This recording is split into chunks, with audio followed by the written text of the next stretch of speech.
వాటా వార్, వాటా వార్, అటు ఆస్తిలో ఇటు పార్టీలో. ఈ కుటుంబ కథా చిత్రానికి శుభం కార్డు ఎప్పుడో. బీఆర్ఎస్లో వార్ సత్వానికి ఇదే మూలమా?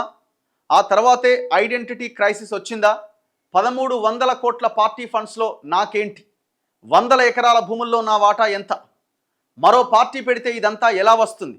అందుకే కవిత 2 కండ్ల సిద్ధాంత ప్రవచనాల 3 గంటల రాయబారంలో BRS legal and finance advisers అయినా కొలిక్కిరాని వాటాల పంపకం, లేక బయటపడి 10 రోజులైనా అంతా గప్చుప్. షర్మిల పరిస్థితి రాకుండా ముందు జాగ్రత్త. అసలు ఏంది ఈ కేసు అనంటే, కేసీఆర్ పంపిన దూతలు ఎవరైతే ఉన్నారో వాళ్ళెవరు అన్నది కనుక తెలుసుకుంటే మనకు వాస్తవ పరిస్థితి అర్థమైపోద్ది. కవిత చేస్తున్న లొల్లి దేనికోసం అని అర్థమైపోద్ది. ఇది ఈ కొట్లాట దేనికి? 1 ఆస్తి, 2 పదవులు. 2 పదవులు. అయితే చాలామంది ఏమంటున్నారంటే, ఈ ఆస్తి విషయంలో కేసీఆర్ ఉమ్మడిగా ఉన్నటువంటి కొంత ఆస్తిని కవిత పిల్లలని కాదని కేటీఆర్ మనవడికి వాళ్ళకి రాసిచ్చిండు అన్నది ఒకటి. ఆ రాసివ్వడంతో కవితకి మండింది. దాని తర్వాత ఆమె ఈ లేఖ రాసింది అన్నది ఒకటి. అయితే ఇక్కడ వాటాలు ఏంది అంటే, ఇక్కడ ఎవరిని పంపిండు కేసీఆర్ దూతలుగా? దామోదర్ రావుని పంపిండు.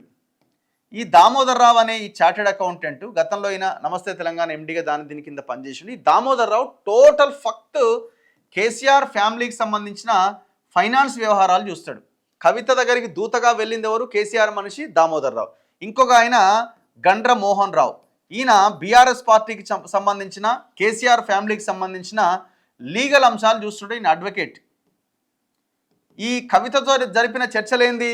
కవితతో జరిపిన చర్చలు ఏంటంటే, ఇగో ఇన్ని రకాల ఆస్తులు ఉన్నాయి, ఇది నీకు, ఇది నీకు, ఇది నీకు, ఇది ఆయనకు అది రాసిచ్చినా ఇది నీకు ఉంది కదా. ఇట్లా వీళ్ళ మధ్య డిస్కషన్ జరిగింది. కవితకి నచ్చలే, అందుకే చర్చలు ఫెయిల్ అయినాయి అని అన్నారు. ఇది పదవుల కోసం కాదు, వీళ్ళిద్దరు వెళ్ళింది పదవుల కోసం కొట్లాట కాదు. కొట్లాట ఉన్నా ఆస్తి కోసం మేజర్ వ్యవహారం నడుస్తున్నది.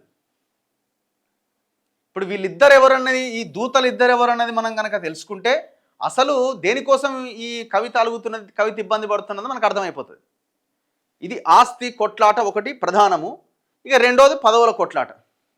పదవుల కొట్లాట ఇప్పుడు ఈమె పుసుక్కున పార్టీ పెట్టింది అనుకో, పుసుక్కున బయటకు వచ్చి పార్టీ పెట్టింది అనుకో, ఇక కేసీఆర్ మీద యుద్ధం చేయాలి కదా, కుటుంబం మీద యుద్ధం చేయాలి కదా.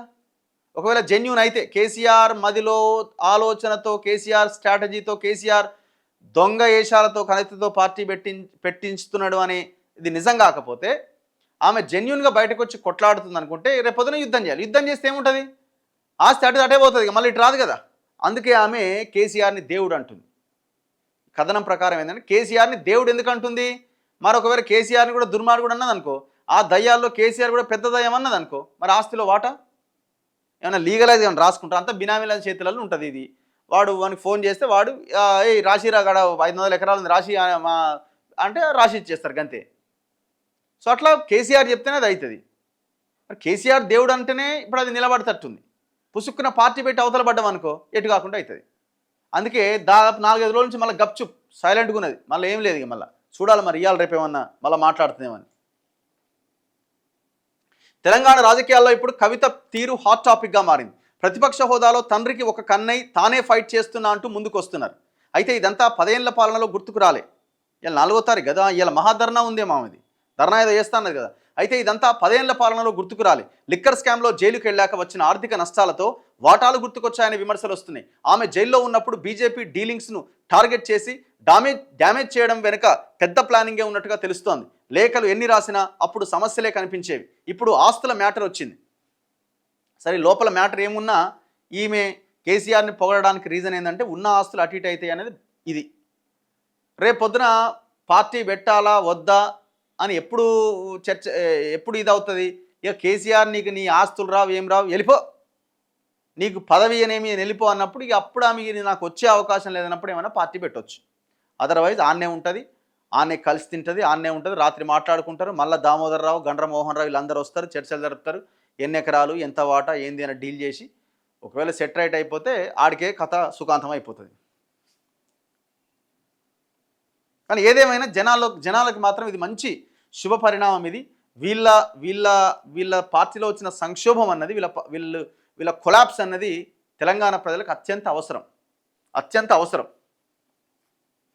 లీకు వీరులు ఎవరు?